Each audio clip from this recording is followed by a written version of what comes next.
welcome to my vlog. So for today's video guys is i-reflex ko lang po yung nakuhang uong sa bundok.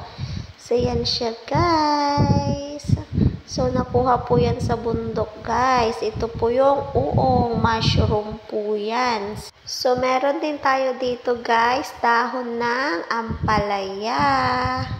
So perfect po yan guys na combination. So, ganito po yung itsura niya guys pag hindi pa siya namukadkad.